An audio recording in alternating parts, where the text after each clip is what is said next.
Olá, este é o podcast Vozes do Saber, eu sou o João Marcos e hoje nós temos a grata satisfação de receber a Isabela Faria, que é advogada e membro do Conselho Tutelar, né? Bom dia, boa tarde, boa noite a toda a audiência do podcast, é um prazer enorme estar aqui. Muito bem, o prazer é nosso te receber. Bom, o podcast Vozes do Saber, ele é oferecido pelo Colégio Cognos, é um colégio aqui em Vargem Grande Paulista, né? Um colégio com princípios e valores cristãos. Aqui nós não temos serviço religioso, mas nós trabalhamos com os princípios do cristianismo. Então, amor ao próximo, respeito aos princípios cristãos. Não temos o pessoal que não fala palavrão, não briga, não tem bullying, principalmente. E também a gente não trabalha com as ideologias que têm aí corrido a sociedade, tentando destruir a família e os valores cristãos, né? Nós trabalhamos com o sistema Mackenzie de ensino, que é um sistema que tem 150 anos de experiência em educação de jovens e adultos, crianças. Tá? E também a Zione, né, que é a nossa empresa de mídias digitais, produção de vídeo e edição, etc. A empresa que ajuda a gente aqui e oferece a você esse podcast. Muito bem, Isabela, você então... antes da gente começar, eu só queria te dar uma lembrança do programa. Muito obrigada. Tá? Pode abrir e, se você quiser usar, também pode usar.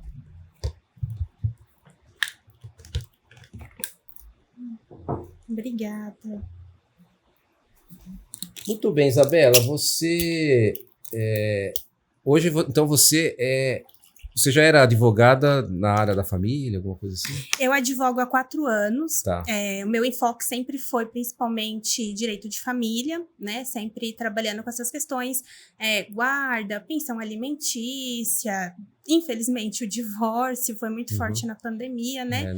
Mas, como advogada, a gente tem que trabalhar com essa parte também, né? Obviamente, pelo meu posicionamento cristão, nós somos, né, contra, mas... o princípio sempre foi o bem-estar da criança e do adolescente. Esse sempre foi o meu principal objetivo. Sou envolvida nessas questões de educação, criança e adolescente desde pequena. A minha mãe, ela é profissional de educação há mais de 20 anos, aqui mesmo no município. Tá. Então, sempre fui muito envolvida com essa questão. Então, quando eu me formei, meu enfoque sempre foi o direito de família. Entendi. Sempre foi isso mesmo. Só por curiosidade, por que na pandemia aumentou o número de divórcios? Acredito que pela convivência, né, diária, obrigatória, né? Mas o casamento não é justamente isso daí. Exatamente. O pessoal deveria agradecer. Foi assim, foi uma coisa absurda, porque eu advogo de forma autônoma, mas também na Defensoria Pública daqui do município. E da Defensoria Pública, eu cheguei em um mês a receber 5 casos de divórcio, em um mês. Divórcios consensuais, mas ainda assim, casos de divórcio, né? Então, foi bem alarmante mesmo. Até agora, deu uma pequena diminuída, mas na pandemia, assim, foi o ápice mesmo. Nossa, se você for analisar, então, o mundo está completamente de ponta cabeça, né? Quer dizer, sim. A oportunidade dos casais ficarem juntos... Se unirem isso, eles aquela união familiar, eles acabaram se separando porque ficaram juntos. Nossa, que estranho isso aí, né? Isso. Muito estranho. É muito. Enfim, né? Porque o que acontece é que o marido vai para um lado, a mulher vai para o outro, os filhos estão sozinhos, vem a oportunidade de estar junto, família... Porque né? fica pouco tempo junto hoje, né? Na vida em sociedade que a gente tem hoje, né? O homem sai para trabalhar, a mulher sai para trabalhar, então eles acabam ficando pouco tempo junto. Então, durante esse período da pandemia, eles se viram obrigados a ficar um bom tempo, né? Dentro de casa, home office e tudo mais. E acho que é ali que, na verdade, foram surgindo as incongruências, né? É muito estranho isso aí, né? Você vai ter um problemaço, um desafio pela frente, né? Porque... Sim. O Conselho Tutelar lida justamente com família. Casos de família, Exatamente, né? É isso então, mesmo. Então, assim, a indicação clara é que as famílias estão em crise. Em crise. Né? Vou até usar uma palavra um pouco mais forte, colapso. Colapso, né? Eu acho que essa é a palavra. Analisando bem, assim, friamente mesmo, né? Porque a gente tem um ensinamento bíblico na igreja, né? E daí você se depara com essa realidade, né? que está fugindo totalmente do ensinamento bíblico, e você vê que é um colapso das famílias. Então, família é base da sociedade, Base né? da sociedade. A gente vê que até essas ideologias, que eu até cito no início aqui, que a gente evita propagar essas ideologias que vêm justamente destruir a família. Exatamente. É por isso que a sociedade está desse jeito, né? Sim. Famílias desestruturadas, filhos sem liderança dentro do lar, né? E você, então, quer dizer, você já atuava nessa área de direito da família, cuidado com crianças e tudo, né? E você se resolveu candidatar-se ao conselho tutelar. Porque para se candidatar tem alguns requisitos, idade mínima, coisa do tipo, isso, né? Para ser um conselheiro tutelar, você tem que ter a partir de 21 anos, você tem que ter o que a gente chama de idoneidade moral, então você não pode ter um passado com crimes, né? Um passado criminoso, vamos ficha dizer limpa. Assim. Isso tem que ser ficha limpa. No bom português, ficha limpa. E, principalmente, você tem que ter lidado com crianças há pelo menos 12 meses, defendendo os interesses de crianças e adolescentes, né? Daí você apresenta lá os seus requisitos. No meu caso, eu já tinha trabalhado como voluntária num programa aqui da escola, num programa aqui do município, Programa Escola da Família, ele é existente até hoje nas escolas municipais daqui. Se eu não me engano, são 2 unidades que ainda desenvolvem esse projeto aos finais de semana, justamente já para tirar essa criança da rua, né? E também nessa questão do direito de família, que daí realmente foi mesmo a defesa do interesse de crianças e adolescentes, né? Porque sempre que a gente ingressa com um processo, uma ação judicial, o interesse primordial é sempre da criança e do adolescente. A gente foge dessas brigas de pai e mãe, né? Então, a gente sempre dá prioridade para a criança e para o adolescente. Então, tem esse requisito que, junto com a idoneidade moral, é o principal requisito para ser um conselheiro tutelar. Você precisa ter participado de alguma atividade, isso, que envolva crianças e adolescentes, que é ali que você esteja envolvido com interesses de crianças e adolescentes, né? Então, atividades recreativas, que nem no meu caso, processos judiciais, né? Que você esteja ali realmente convivendo com uma criança e com um adolescente. Talvez até um professor aposentado, né? Que lida ali diariamente. Então, todos esses personagens, eles são passíveis de serem conselheiros tutelares. Ok, se você for fazer a sua inscrição e eles vão pedir, então prova que você se envolveu com algum tipo de atividade. Você tem que entregar a documentação, é um currículo documentado que eles chamam, você entrega, você com, né, as devidas provas, e daí a comissão eleitoral faz toda essa avaliação se realmente você está apto a concorrer. Entendi. Tá, então você já fazia esse trabalho, é advogado, enfim, e por que você resolveu se candidatar? E ganhar, né? Então, resolver ganhar. Porque assim, que nem eu falei, eu já tenho uma história muito longa com crianças e adolescentes e a educação no geral, por causa da minha mãe e influência dela, né? Então, daí ingressei na advocacia, no direito de família, que sempre foi uma área que eu gostei muito, mas assim, não que eu possa dizer que eu alcancei tudo que eu desejava dentro da advocacia, não seria essa a expressão. Mas o direito, ele é algo muito seco, muito preto no branco, vamos pôr assim, né? É a lei, você faz a aplicação da lei e você não tem muito para onde correr, né? Ali, tem muitas situações que você vai fazer a aplicação da lei ali com dor no coração, né? Porque você tá vendo ali toda a situação e tal, mas é o que a lei determina, então é o que você tem que fazer como operador do direito, né? Então, como eu já havia desenvolvido muito essa parte, adquirido muito essa experiência, então eu falei, poxa, vamos sair desse campo, bem dizer assim, teórico, e vamos para o prático, né? Por quê?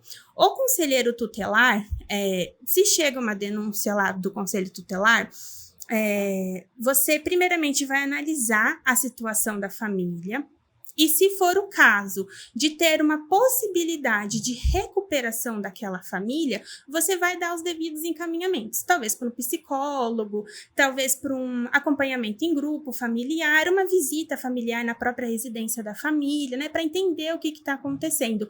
Então, o que seria? Eu recuperaria aquela família para futuramente eles não chegarem num divórcio. Então Entendi. foi assim, foi o que mais me levou realmente mesmo a concorrer ao conselho tutelar, em tentar enxergar a outra face. Porque quando chega pra gente, advogado, já é muito decidido. Vamos nos divorciar. Entendi. Realmente não tem reconciliação? Não. Acabou. Então, eu como advogada, faço todos os trâmites e ocorre o divórcio. Mas o conselho tutelar, ele te dá essa possibilidade dessa recuperação familiar, né? Tá. Então, assim, foi isso que mais me moveu realmente a ingressar no conselho tutelar.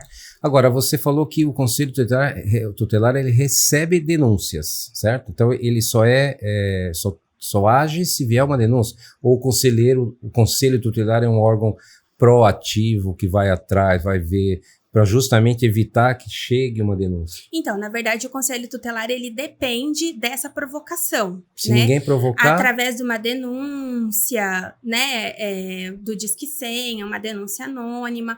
Mas, infelizmente, se não tiver essa provocação, não tem como o conselho saber que está ocorrendo a violação dos direitos, né, de crianças e adolescentes. Então, realmente, ele precisa dessa provocação para ele estar agindo. Pode ser assim, uma denúncia, por exemplo, crianças e adolescentes após as 10 da noite em estabelecimentos comerciais. Ele precisa dessa provocação, o conselho tutelar, ele precisa dessa denúncia para ele ter essa ciência, né? E assim encaminhar um membro até o local, por exemplo. Se não denunciar, vocês ficam lá sentadinhos esperando a chegar a denúncia. É que assim, que na verdade não tem como o conselho tutelar saber, né? Onde que tá. Por isso, assim, da provocação de realmente precisar da denúncia, né? Vamos dar um exemplo aqui. Crianças pela LDB, elas são obrigadas a partir de 4 anos já frequentar a escola, né? Sim. 4, 5 anos. Aí você um dia tá indo lá tomar seu sorvetinho, no sábado, cheio de calor. Sábado não, né? Que sábado não tem aula, mas na sexta-feira, vai. Aí você vê uma criança que deveria estar na escola. Você como conselheira tutelar. Eu posso fazer a denúncia. Ok, mas então você... Sim, okay, mas você pode, você mesmo... Opa, peraí, essa criança, 4 anos, eu acho que ela deveria estar na escola. Sim, aí você sim. pode fazer a denúncia e começar a investigar isso aí. Exatamente. A gente faz todo... a ficha técnica ali da situação, da criança, né? Busca saber da família, do porquê que ela tá ali naquela situação. E daí, assim, vai dando os encaminhamentos devidos. Você deu um exemplo de crianças e adolescentes acima das 10 horas da noite na rua? Em estabelecimentos comerciais, por exemplo. Sério isso? Tá cheio disso? Infelizmente, sim. E aí? Mas assim, como é que você vai obrigar o pessoal a ficar em casa? Não consegue. O pai ou a mãe deixa sair, ou enfim... Eles estão na pracinha, de skate e tal, quer dizer que a partir das 10 horas da noite, toda criança e adolescente tem que estar dentro de casa. Proibido. Se não estiver acompanhado do responsável, é proibido. Não pode. Então, pode são ver, os contraventores contumazes, né? Shows, por exemplo, tem aquele limite de idade, a partir de 14 anos, a partir de 16 anos, e tem que estar acompanhado dos pais ou responsáveis. Caramba. Não pode estar sozinho. Mas tá lotado de criança após as 10 horas da noite. Infelizmente. Então, tá vendo como que, né, assim, talvez não sei nem se é o órgão público a gente pode pôr, né, a máquina estatal, no geral, né, como ela tá muito defasada, porque se tornou comum, né? Só também uma outra curiosidade minha, por que 10 horas da noite? O que acontece se for 10h30? Sai um monstro da escuridão? É um estabelecimento da própria lei, né? Das 10 às 6 da manhã. Esse negócio esquisito, né? É um estabelecimento da própria lei. Sabe aquela história lá que é verídico isso aí, que a prefeitura disse que a cidade deveria fechar os bares às 2 horas da manhã. Sim. Beleza, chegou 2 horas da manhã, o cidadão botou todo mundo para fora, as mesas para dentro, fechou o bar. 2h05 ele reabriu, né? Porque você tem que fechar o bar. Aí o fiscal foi lá e falou, e aí, você está aberto? Ele falou, não, mas eu fechei as 2, a lei manda fechar. Fechou. A lei devia falar, né, das 2 às... Então, das 10 às 6 da manhã. Mas né? Beleza, então, mas assim, a gente sabe que tá lotado de adolescente, assim, não por maldade, tá cheio da de idade criança. Mesmo, né? Não sei, ele sai, ninguém vai, por causa disso, fazer nenhuma maldade, mas teoricamente, então, o conselho deveria sair às 10 horas da noite E fazer essa uma fiscalização, ronda. Não é isso. exatamente. Mas ninguém vai fazer isso, né? Infelizmente não. Infelizmente, hoje em dia, como falaram muito no curso hoje, a exceção se tornou regra. Então, ninguém faz nada, Foi né? uma exceção que se tornou uma regra, porque realmente ninguém faz nada. Mas o que você acha? Qual o problema?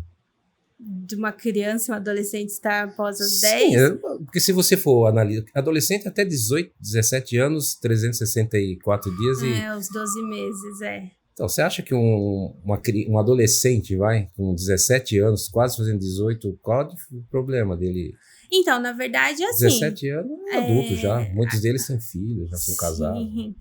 Mas, assim, na verdade, o que é essa intuição?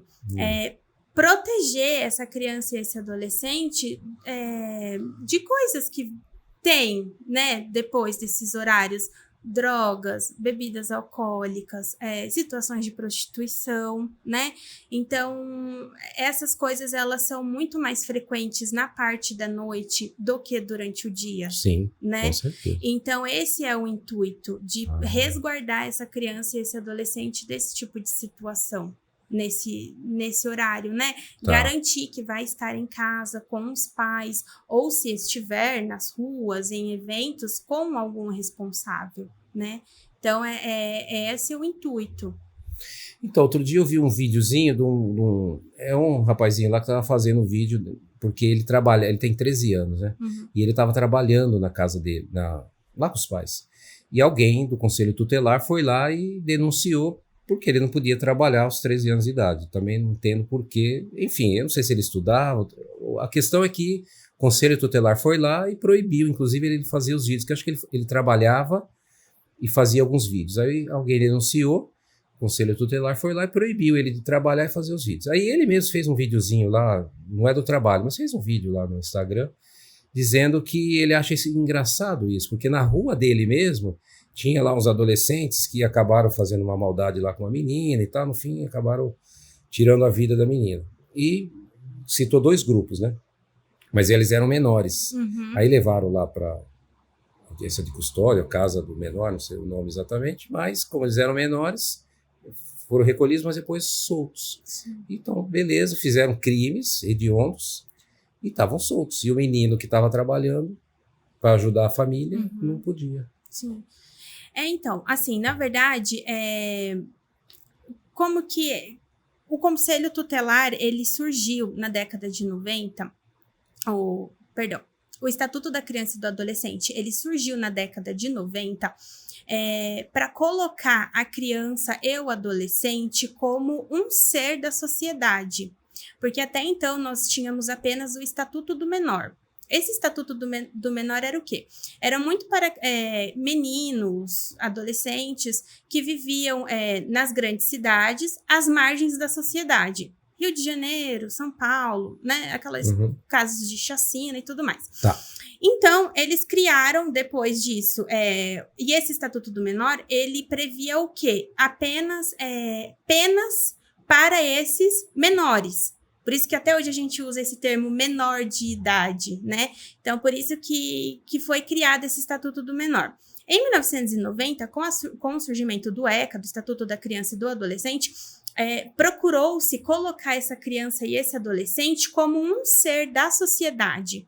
Então, o que se entende? Assim como um homem, como uma mulher, eles têm os seus direitos trabalhistas resguardados, ou por uma lei esparsa, se for o caso de um servidor público, ou pela CLT, Consolidação das Leis Trabalhistas, se for um funcionário de uma instituição privada, então entendeu-se que a criança ela também merecia esse resguardo, esse respaldo, né? Então foi por isso que teve o surgimento do ECA, né? Com essas proibições, por exemplo, do trabalho infantil, que antigamente era algo muito comum, né? Existem pessoas que têm carteira assinada desde os 12, 13 anos, né? Sim. Então era algo muito comum naquela época, há alguns anos atrás, e agora tentou se resguardar isso para quê? Para que a criança ela viva de fato a infância dela, né?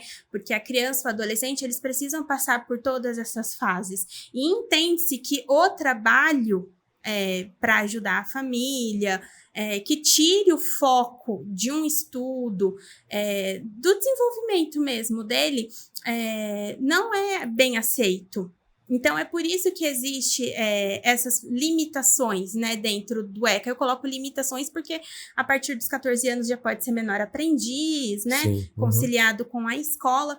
Então, por isso que foi posto essa limitação, porque teve esse reconhecimento da criança e do adolescente como um ser da sociedade, né? Não apenas assim, você só tem valor, vamos pôr entre aspas, após os seus 18 anos, né? Então, foi buscando resguardar todos esses tipos de direitos. Em relação aos adolescentes, por exemplo, que cometeram os crimes hediondos, tem uma força muito grande na sociedade, foi debatido largamente até o ano passado, esse ano deu uma diminuída, a questão da diminuição da maioridade penal, né? Que hoje é 18, então passaria a ser 16. Não é algo concreto, é só um projeto que tramita, acredito até que está engavetado por enquanto, né? Por causa do atual governo. E então, o que nós temos dentro do ECA? Então vai ficar impune. Não vai ficar impune. Nós temos várias medidas que o conselheiro tutelar ele pode adotar. A primeira foi que nem eu falei, a gente tenta fazer a reintegração da família, né? Não foi possível a reintegração da família? Ok. Então passa por uma família extensa. Quem é família extensa? Um avô, um tio, uma tia. Tá. Não foi possível, vai para um abrigo. Então a gente vai tentando várias dessas medidas. Peraí, mas aconteceu um crime. Então, o crime, nós usamos as medidas socioeducativas. O que pode ser essas medidas socioeducativas?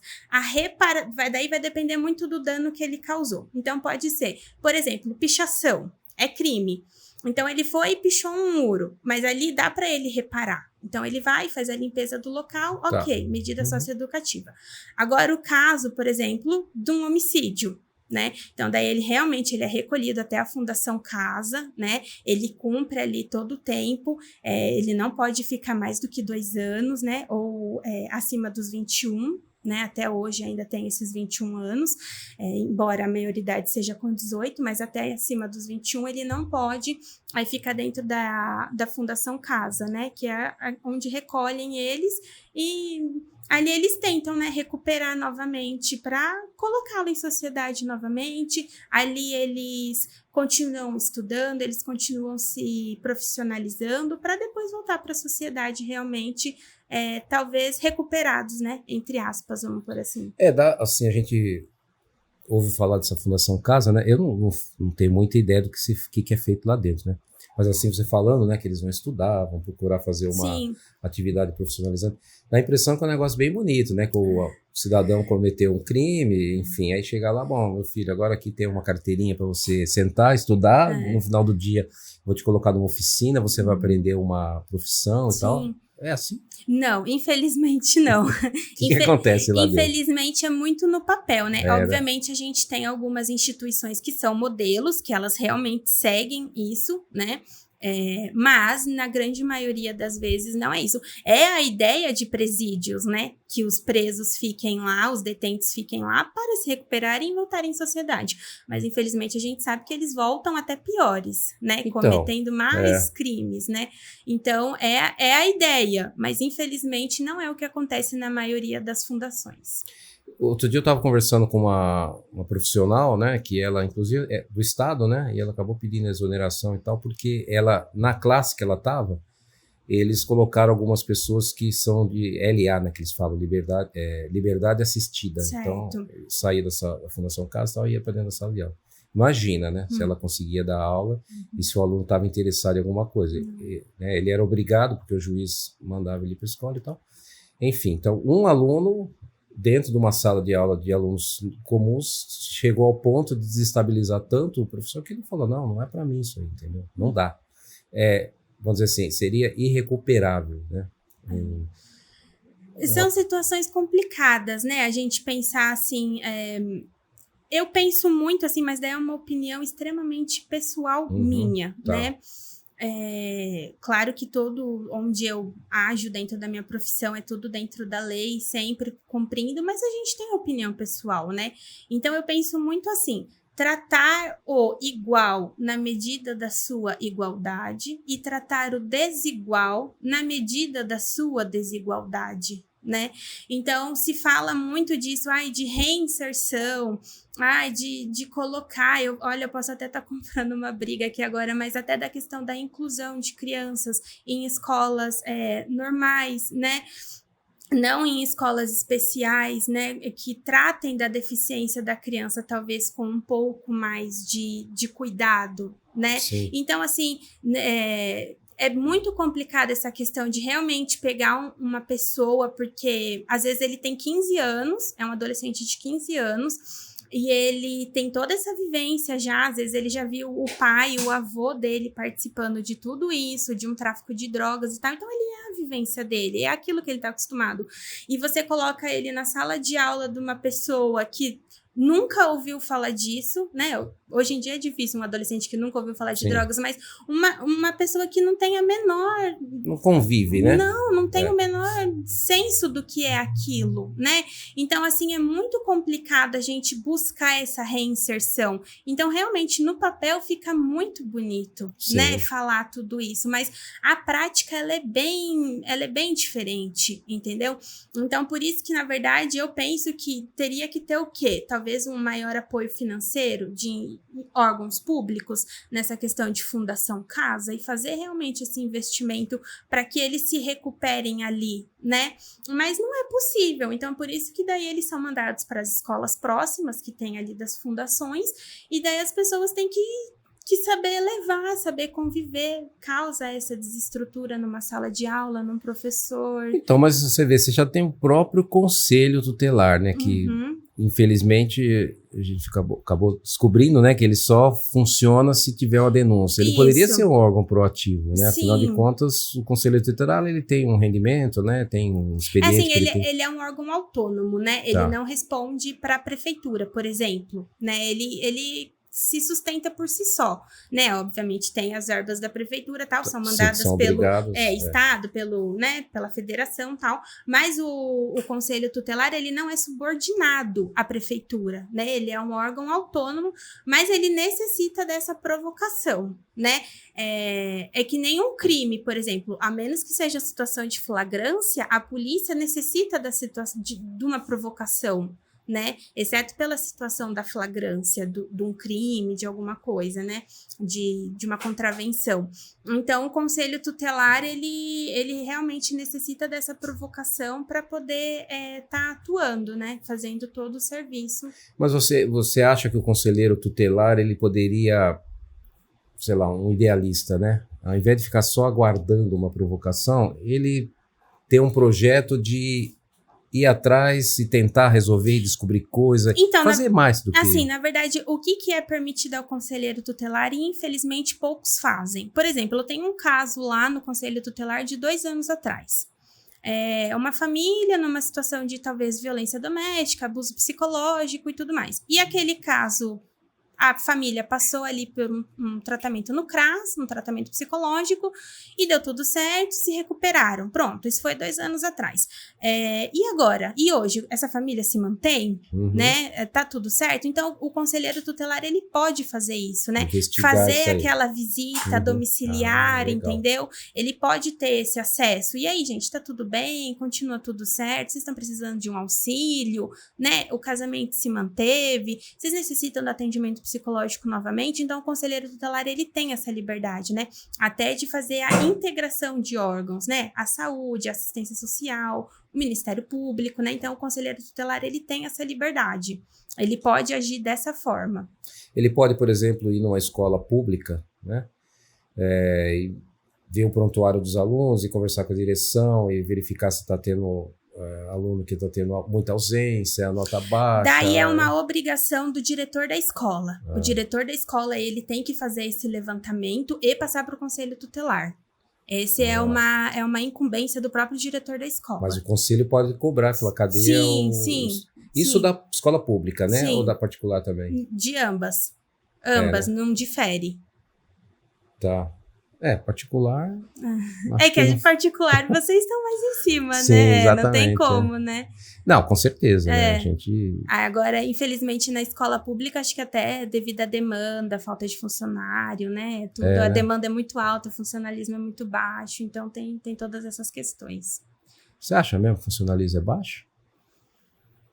Tem bastante gente, não? Eu acredito que poderia ter mais. É mesmo? Eu acho. Acho que, por exemplo, 2, 3 cuidadores por sala, né? A escola pública, ela recebe muito aluno deficiente. Não, nesse sentido. Né? Sim, claro. Então, salas superlotadas, tá. né? Na grande maioria. Então, acredito que falta, sim. Acredito que dava para, tanto na questão do funcionalismo, quanto do espaço mesmo, físico, né? Ser maior. Entendi. Acredito que se faz necessário, assim, em âmbito nacional mesmo. Não falo nem municipal, estadual, em âmbito nacional mesmo. Então, o Conselho Tutelar, na sua opinião, ele poderia ajudar a resolver, ou melhor, ele não consegue ser proativo, ponto. Ele tem que ser sempre reativo. Não vai conseguir tentar propor soluções, ir atrás. Não, sempre não tem como, né? Acredito que quem trabalha ali no Conselho Tutelar, vendo determinadas situações, por exemplo, são questões muito omissas, principalmente em grandes cidades. Aquelas crianças no farol vendendo uma balinha. Sim. Né? Por exemplo, aquilo ali não pode, entendeu? Não pode, né? Trabalho infantil. Não pode, trabalho infantil, entendeu? É que em Varginha não tem farol, né? Senão... Não, Aqui, o pessoal que fica aqui nunca tem criança, né? Eu nunca vi, pelo menos. Fica só um pessoal adulto mesmo, né? Não é, assim, tipo, um problema do nosso município. Mas vamos pensar, assim, né? Nessa questão, entendeu? Você vê que ali não tem uma atuação do Conselho Tutelar. Mesmo, né? Verdade. Você já percebeu? Nessas grandes cidades, nunca tem uma atuação do Conselho Tutelar, porque você vai e volta e tá sempre aquela mãe com aquela criança, às vezes até uma criança de colo, ela tá sempre ali. Então, eu acredito que o Conselheiro Tutelar, ele tem essa possibilidade, sim, de agir ali, sim, entendeu? Mas daí fica o quê? Fica esperando essa questão de, alguém tem que provocar, alguém tem que fazer uma denúncia. E muitas vezes tem a denúncia e mesmo assim eles não agem. E aí, nesse caso, como é que responsabiliza? Por exemplo, como é que as pessoas conseguem saber que existem denúncias? Essa é uma informação pública? Eu posso chegar lá no Conselho Tutelar e falar, deixa eu ver aí o que tem de denúncia e que não está sendo apurado. Não pode? Não pode, porque é extremamente sigiloso. Né? Nenhum advogado não pode. A denúncia não pode? Não pode ter acesso. Às vezes um advogado quer usar uma denúncia para um processo de guarda, por exemplo. Não pode. Não pode, não tem como. Então, ele tem que ir até o judiciário, se fazer valer de um perito. Aí, o perito vai analisar a situação junto à mãe, à criança. E daí, sim, ele vai ter as provas que ele precisa. Mas o Conselho Tutelar não pode oferecer assim, né? Não pode. Ninguém pode chegar lá e falar, quero ver o que tem. Não, né? Não, extremamente sigiloso. Então, fica assim, fica assim nas estatísticas, né? Fica nas estatísticas. Entendi. Me diz uma coisa. Violência, abuso, exploração sexual de criança, etc. Como é que o conselho pode ajudar isso? Então, quando tem a denúncia, o flagrante, realmente a criança, o adolescente passa por todo o aparato médico, né? Talvez um exame que comprove realmente o abuso, ou as testemunhas e tudo mais, é imediatamente afastado do lar. Né, a criança é imediatamente afastada do lar e a gente cai naquela. A busca da família extensa, não tem família extensa, a busca de um abrigo, né, até a situação ser toda solucionada, né, daí vai para um processo judicial e daí a gente fica na dependência do judiciário, do que vai decidir fazer com a criança, mas o papel do Conselho Tutelar é afastar a criança do lar imediatamente nessas situações. E afasta e tem que afastar. Tem que afastar, isso sim.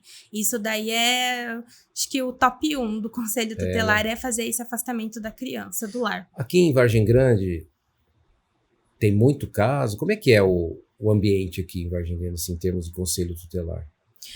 Assim, o Conselho Tutelar daqui, ele é bem ativo. Ele não é um órgão que você vai chegar lá em algum dia da semana e vai estar tranquilo. Todo mundo sentado batendo papo. Ele é bem ativo. Tá. Mas não tanto em questões talvez tão alarmantes como um abuso sexual, né? Tem muita incidência aqui. Não seria esse o caso, né? Acredito que acho que a grande maioria evasão escolar, né? Tem muito essa questão de crianças e adolescentes fora do horário nas ruas, né? Essas são, assim, as maiores incidências aqui do município mesmo. O abuso sexual em si não tem, né? não. Muito também porque, infelizmente, da omissão da própria família, né? Então, talvez até tenham mais casos, mas infelizmente a própria família omite muito isso, talvez por vergonha, né? Sim. Por estar sob uma ameaça, né? Tá. Então, realmente, esses casos, eles são menos, né? Assim, Entendi. Quantos conselheiros tem em Vargem Grande? são cinco eleitos. Assim, tem 5 hoje? Tem que ter sempre cinco, independentemente. Se um resolver sair, chama o suplente, né? São 5 eleitos e 5 suplentes. Se um dos 5 eleitos sai, tem que chamar um suplente. Se na busca dos 5 suplentes ninguém quer assumir, daí se faz um outro processo eleitoral um pouco mais célere, né? Tá. Que se chama mandado tampão, só para preencher aquela vaga, né? Mas tem que ter sempre 5 conselheiros, não pode ficar defasado. Então, se eu chegar lá hoje no conselho, onde é que fica o conselho? Ali no... não é Jardim Floresta ali. Enfim, fica num lugar. Mas se eu chegar lá nesse lugar aí, tá todo mundo ali trabalhando, tem que correndo, estar todo mundo ali. Fora do... Se não tiver, às vezes está atendendo alguma ocorrência, né? Fazendo as visitas. Tá. Então... E o conselheiro, ele tem que dar expediente? Ou não? Ele tem que ter um horário para Ele tem um expediente das 8 às 5, né? E daí os plantões. Daí reveza cada um dia da semana e finais de semana e feriados. Então, assim, o conselho é 24 horas no ar. Entendeu? Você tem que estar de plantão. Se tem uma denúncia 2 horas da manhã e é o seu dia do plantão, você tem que ir lá fazer o atendimento dessa denúncia, né? Acompanhado da guarda municipal, você tem que fazer o atendimento dessa denúncia. Que nem médico, né? 24 horas. 24 horas. É um órgão que funciona 24 horas. Você tem, assim, você pode ser, você foi eleita, né? 4 anos, é isso? 4 anos. Você pode se reeleger? Posso, quantas vezes eu quiser. Normalmente acontece isso aqui em Vargem Grande? Aqui em Vargem Grande. Ou nas outras cidades? Tem um conselheiro aqui, se eu não me engano, eu não o conheço, mas se eu não me engano, ele está há 4 mandatos já. 3 ou 4 mandatos. E 2 foram reeleitos. 2 desse mandato foram reeleitos. Então, são 3 novos e 2 reeleitos. Caramba, só 3 entraram. Bom, eles foram reeleitos. Né? Eles ficaram. São 3 novos, né? Eu e mais 2. Como é que você faz para fazer a sua campanha, né? Porque quem vota nos conselheiros é aquele voto de vereador, né? Isso, é a mesma coisa. Quem tem a partir de 16 anos, já tem seu título eleitoral, seu domicílio eleitoral é aqui no município de Vargem Grande Paulista, pode votar, né? Em relação à campanha, eu coloco que ela é até um pouco mais complicada do que uma campanha para vereador, para deputado, prefeito, presidente, né? Eu acredito que ela tenha um pouco mais de empecilhos, impedimentos, de vedações. Porque se discutiu muito a respeito de abuso religioso. Assim, impedir que igrejas apoiem conselheiros tutelares foi uma questão bem forte. Não deixaram. Não. Assim, em âmbito nacional, não vou nem falar municipal, em âmbito nacional foi uma questão bem forte, né? De uma igreja falar, eu vou apoiar candidato X, né? Então, foi bem complicado. Aí, em âmbito mais, assim, municipal, a questão do apoio político mesmo, de figuras políticas, né? Não poderem declarar o seu apoio a determinados candidatos, né? Então, eu acho que a campanha para uma eleição de conselheiro tutelar, ela é mais fechada, assim, ela encontra mais restrições, ela não é tão aberta, né? A gente não pode fazer uso de carros de som, por exemplo. Então, como é que você faz a sua campanha? Então, fiz muito a minha campanha pela internet, né? Esse era permitido. E no boca a boca, né? Foi feito... Conversando com as pessoas para chegar no dia e ir lá votar, né? Sim, então assim, aqui ainda é um município pequeno, né? Então a gente conhece muita gente, né? Muitas pessoas conhecem seu trabalho e tudo mais. Então, assim, aqui ainda é possível, né? Fazer essa campanha mais no boca a boca, né? Por causa... como é que fala? A apuração é a quantidade de votos, divide, vê a porcentagem que você tem. Se tiver 1.000 votos, você teve 300. Aqui todo mundo, os eleitos todos ficaram na casa dos 300. Então foi o quê? 1.500 votantes? Se eu não me engano... Mais ou menos, né? Foi por aí, mais ou menos. E a urna eletrônica, assim, também? Esse ano foi, primeira vez, urna eletrônica. Até a última eleição em 2019 foi a cédula. Esse ano já foi a urna eletrônica que facilitou, né? Sim. Quantos candidatos tinha no total? Acho que 12 ou 13. 12 ou 13 e 5 foram eleitos. 5 eleitos e 5 ficam suplentes. Tá. Esse ano, assim, eu acho que foi um pouco atípica a eleição para conselheiro, porque foi um negócio que me parece que teve um movimento para falar mais sobre o conselheiro tutelar, porque era uma coisa que a gente nem sabia muito, né? Teve até reportagem aí na televisão sobre o... Assim, o que aconteceu dessa vez que o conselho... O que eu enxergo, né? Que muitas pessoas, infelizmente, elas usam o conselho tutelar como um trampolim político, né?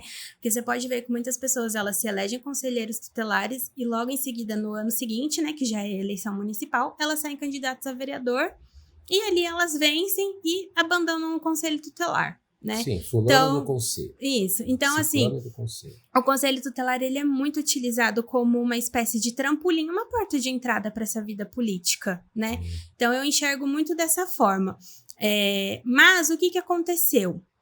Eu acredito que forças, muitos conservadores, ante tudo que aconteceu no cenário político do ano passado para cá, acredito que foi o primeiro, tipo um spoiler, vamos pôr assim, dessa força conservadora, né, de tentar fazer com que os conservadores, os direitistas, eles entrem nesses órgãos públicos da mesma forma como os esquerdistas fizeram, né? Então, acho que esse talvez tenha sido muito movimento, né? Ficou assim muito forte ainda da eleição do ano passado para esse ano, né? Então, eu senti um movimento muito grande nesse sentido, né? Nessa força conservadora de querer estar dentro, né? Ocupar espaço mesmo, né? De fato. Então, acredito que talvez esse tenha sido um pouco o diferencial dessa eleição desse ano. Porque até então as pessoas... O brasileiro em si, ele não é muito, né, ligado em política, nessas coisas. Então, acho que desde a eleição de 2018 presidencial, né, foi dando aquilo. Então, acho que aflorou muito esse senso político no brasileiro, né? Então, eu vejo muito nesse sentido, de uma força conservadora querer agora ocupar o seu espaço, né? Então, assim, o Conselho Tutelar, ele foi a primeira eleição pós, né, eleições presidenciais 2022. Então, acredito que tenha sido muito por isso, essa propagação maior, né, que as pessoas, muitas pessoas foram votar e falaram, nossa, eu nunca tinha votado para conselheiro tutelar, né? Então, acredito que tenha sido muito essa questão, né, para começar a ocupar esses espaços. Aí ano que vem nas eleições municipais também, né, já tem esse movimento de realmente tá ocupando esses espaços políticos mesmo. Eu creio que venha nesse sentido. Sim. Não, com certeza. Teve muito conservador de direita que foi eleito, né? Sim. E a esquerda deixou o cachimbo cair. Foi. Não é? Foi. Exatamente. Agora, teremos uma Isabela do Conselho para a próxima eleição? Não. Não. Realmente é conselheiro tutelar mesmo. Mas você, como vereadora... Não, tô supondo, não vai falar nada, não vai ter isso. A Isabela do Conselho pode se candidatar e fazer o trabalho igual. Não, né? Não, por enquanto é conselho tutelar mesmo, esse é o meu objetivo. Você pretende se reeleger? Sim, né? sim. Tá, agora como é que você conseguiria divulgar o seu trabalho? Porque assim, imagino que muitos desses que conseguem se eleger, claro, têm acesso às famílias, porque são conselheiros, enfim. Mas se a pessoa não colocar fulano do conselho, eu nunca vou saber que ele existe, Exatamente. porque eu não tenho nenhum tipo de ligação com alguém do conselho Sim. que venha se envolver com a minha família, porque não tem problema nenhum lá, né? Então, como é que você faz para que as pessoas votem em você até para vereador ou para conselheiro, que o seu trabalho tenha visibilidade? Entendeu? Minha pergunta.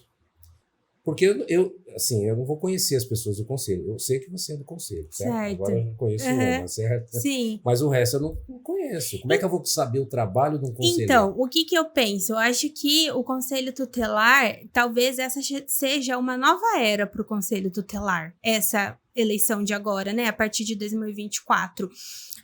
Porque realmente o Conselho Tutelar ele ficou ali como um órgão mistificado, por exemplo, que só serve para tirar a criança de casa, né? Sim. Então ficou muito naquilo assim e pouca propagação do trabalho realmente, né, exercido lá no Conselho Tutelar. Acredito que muito talvez pelo caráter sigiloso da profissão, muitas pessoas se abstenham, conselheiros tutelares se abstenham de fazer essa divulgação do trabalho, né? Então, pode ser que seja nesse sentido, né? Entendeu? As pessoas que estão lá e não divulgam o seu trabalho.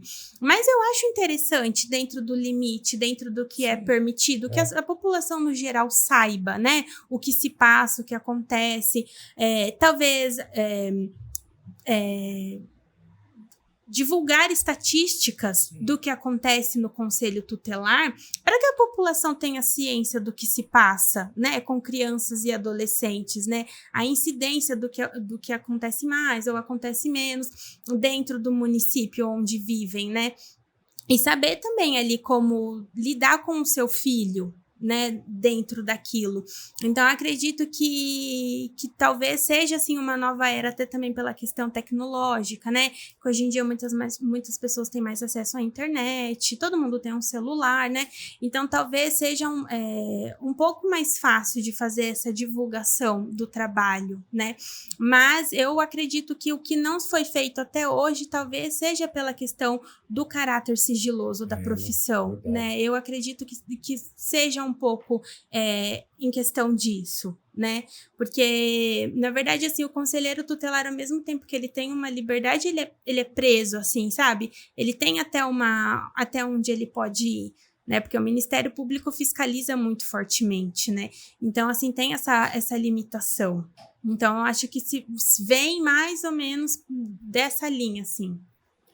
Mas você pode colocar sem nominar as pessoas, né? Estatisticamente, o conselho tem trabalhado nisso, Sim, tá? sim. Que a gente não ouve falar. Estou dizendo por mim, né? Não sei se de repente o conselho faz um trabalho magnífico sim, não, de você tem divulgação e eu não razão, conheço. você tem razão, realmente pouco divulgado, é pouco mesmo. Assim, eu tinha conhecimento porque, que nem eu falei, minha mãe trabalha na área da educação, então a gente ouve falar, né, tem assim aquela interligação, mas a população no geral não desconhece, entendeu? E ficou esse estigma, né, de que o conselho tutelar só serve para tirar as crianças de dentro de casa, né? Assim, elas não conhecem o outro tipo de trabalho que o conselho desenvolve, talvez até porque o conselho não tenha interesse em desenvolver, né? Essa recuperação familiar, por exemplo, né, que é muito importante. É um espaço para recuperar, talvez um espaço até para evangelizar, né? E as pessoas, elas não utilizam esse espaço para isso, né? Hoje em dia, infelizmente, a gente vê muito assim, eu faço até um dia da minha atribuição, o que passou eu não faço mais, né? Então, acho que talvez essa é a falta de conhecimento do conselho tutelar, né? Tem muitas pessoas que não sabem para que o conselho tutelar serve, né? Não sabem como se utilizar do conselho tutelar por causa disso, por causa dessas questões. Então, você mencionou que na campanha, a sua campanha não pode ser feita por igrejas, né? As igrejas não podem se envolver, isso, né? exatamente. Mas eu acho isso um contrassenso total, porque se você for ver trabalhos de assistência social que tem por aí, basicamente são conduzidos por entidades religiosas. Exatamente, né? Foi um ponto que eu bati muito firme. Eu era conselheira municipal de saúde. Eu fui por 1 ano e meio, aqui do município também. E nós tivemos essa discussão a respeito de recuperação de usuários de drogas, né? E aí foi levantado na discussão assim, mas o município deixa a desejar nessa questão, né, da recuperação e tal, e a pessoa responsável falou, não, nós temos um programa, né, de recuperação de usuários, quando eles querem essa ajuda, né, nós fazemos isso e tal. Aí ela falou assim, vai deixar na mão da igreja? Né? Sim. Mas é exatamente isso. Eu acho que a igreja tem esse papel assistencialista dentro da nossa sociedade, Sim, né? com certeza. Muito mais do que o poder público, ao meu ver. Porque o poder público é o quê? O uso de medicamento, né? Basicamente isso. Faz um uso de medicamento, passa ali pelo psiquiatra, pelo psicólogo. Mas a gente sabe também que essas questões são questões da alma, né? Não são apenas questões físicas, né? Elas são questões, assim, psicológicas, da alma, né? Então, assim, eu acredito muito nesse papel assistencialista realmente da igreja, sim, né? Claro. Mas é que nem, novamente, eles estão tentando nos minar, né? Nos derrotar, assim, eu falo nós cristãos, nós igreja, né? Eles estão buscando isso, né? Essa mesma medida que foi utilizada agora no Conselho Tutelar desse abuso religioso que eles estavam chamando, né? De pastores que divulgavam seus candidatos. Essa é a mesma linha que eles vão usar ano que vem para as eleições municipais. Sim. Eles vão usar isso novamente, da questão do abuso religioso. E quem tem o abuso religioso? Conservadores. Entendeu? Sim, então, eles estão tentando nos vencer e nos minar nesse sentido, né? Bom, o melhor código de comportamento que existe, na minha opinião, é o cristão, o código bíblico, né? O código que está na Bíblia. Sim. Quer dizer, amar, assim, resume-se em tudo, exatamente, né? Amar ao próximo como a si mesmo, você cumpre tudo. Exatamente. Qualquer coisa, né? Você vai comprar uma boa briga, né? Vou. Enorme. Vai mesmo. Né? Tomara que você compre mesmo. Tô aqui para isso. Não, mas é isso mesmo, porque a gente tem os cristãos, né? Que tem a Bíblia como regra de prática e fé. Eu sei que você criticado, mas a melhor forma de comportamento, né, se você tirar o lado espiritual, é a Bíblia. Né? Não adianta todo mundo que tirou a Bíblia de dentro da escola, de dentro do governo, são países que vão indo para baixo, porque não tem como. Muito se fala, por exemplo, dos Estados Unidos. Nossa, Estados Unidos é uma potência, uma máquina, tal. Se você pega a porcentagem de protestantes evangélicos, né, nos Estados Unidos, ela é enorme. Então, da onde que vem essa máquina, essa potência, né? As pessoas, elas não conseguem enxergar isso, né? Então, aqui, assim, hoje, aqui no Brasil, por exemplo, tudo é intolerância religiosa, menos quando é contra um cristão. Exatamente, aí não é intolerância religiosa, né? Então, a gente encontra muito essa dificuldade, né? E assim, tentando encontrar espaços para cada vez mais realmente ocupar mesmo esse espaço. Eu não gosto muito dessa expressão, porque parece uma expressão meio esquerdista, né? Sim, ocupar esse espaço. Mas realmente, tem que ocupar mesmo. A gente necessita ocupar esse espaço agora, né? Dá um basta em tudo que aconteceu, né? Então, assim, começar da base mesmo, que seria o Conselho Tutelar, né? Tem mais alguém lá que... Bom, só entrou 3, né? Mas desses 3, assim, que tem a sua linha mais conservadora, tem 3. Assim, Os 3 são, assim? Tem 3. Não, nós 3 que entramos. Mas dos 5, 3 tem a linha conservadora. Legal, muito bom. Bom, nós apoiamos qualquer iniciativa cristã, o colégio é um colégio cristão, né? Uhum. E a gente apoia essas iniciativas porque a gente sabe que a solução dos males, né, da humanidade, do ser humano, está na Bíblia. Exatamente. Infelizmente, quanto mais distante a pessoa for dos ensinamentos, né, dos ensinamentos bíblicos, pior ela vai indo, não tem outro jeito. É um vazio que só é preenchido com a palavra de Deus. Né? Dou o maior apoio para você. Obrigada. Muito bom. Parabéns. Bom, é legal conversar com você. Te conheci hoje, né? Ai, que agradeço. Tá Nos conhecemos hoje, olha que legal. Ótimo. Então.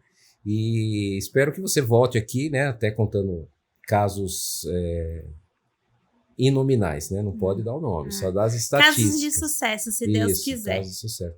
E que realmente você lá no conselho, que o conselho seja um órgão ou simplesmente fica aguardando lá, alguém tá lá assim, aperta o botãozinho, opa, vamos lá. Não, tem que... Não, sim, realmente né? trazer essa mudança mesmo, Sim. né, pro conselho Essa é a tutelar, trazer a vida, né? Exatamente. Basicamente é isso, né? Fazer com que toda a sociedade o conheça e conheça a importância, né? Muito bom, dona Isabela Faria. Muito legal te conhecer. Te convidar uma vez, não deu para você vir, né? Foi. Mas legal, você Foi veio mesmo. agora. Hoje foi deu bom. certo, graças isso a aí. Deus. Muito simpática, muito legal. Obrigada. Gostei. Parabéns aí pela sua eleição. Obrigada. E espero que você consiga desenvolver um excelente trabalho. Obrigada, mesmo. em nome de Estamos, Jesus. né? É uma expressão que todo mundo usa, mas nós estamos juntos, tá? Amém. Estamos juntos mesmo. Amém. Vamos nessa luta, Vamos. levar aí o que a gente puder de melhoria para a cidade, Sim. na parte de solução para os problemas, né? A gente tem contato aí com bastante gente também que trabalha com recuperação, de pessoas, né? Dependentes e tudo, e Sim. a gente tem que estar lá, tomar espaço. É isso aí. mesmo. Muito bom. Beleza.